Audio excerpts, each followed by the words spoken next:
भारत से एक ऐसी हैरानकुन वीडियो आई है जिसे देखकर आप सब भी हैरत में मुब्तला हो जाएंगे।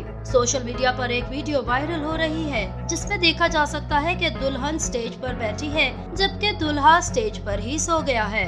सब्सक्राइब करें धरती न्यूज यूट्यूब चैनल, पास ही मौजूद बेल आइकन को दबाएं और रहें धरती की हर खबर से बाखबर। तफसीलात के मुताबिक भारत में होने वाली शादियां मज़ाक़ खेज़ वाक़यात की बिना पर खबरों की जीनत बन जाती हैं और ऐसे वाक़यात की वीडियोस भी सोशल मीडिया पर वायरल हो जाती हैं। ऐसी ही एक दिलचस्प वीडियो सोशल मीडिया पर वायरल हो रही है जिसमें दुल्हन बराबर में बैठी रही और दूल्हा स्टेज पर सो गया। वीडियो में देखा जा सकता है कि दूल्हा दुल्हन के साथ बैठे हुए गहरी नींद सो रहा है। शादी में शरीक लोगों ने दूल्हे को नींद से बेदार करने की कोशिश की लेकिन वो टस से मस नहीं हुआ।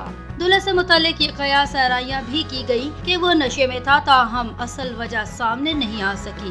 वाक़ये की वीडियो सोशल मीडिया पर तेजी से वायरल हो रही है। इस पर सोशल मीडिया सार्फिन की जानिब से दिलचस्प तबसरे भी किए जा रहे हैं।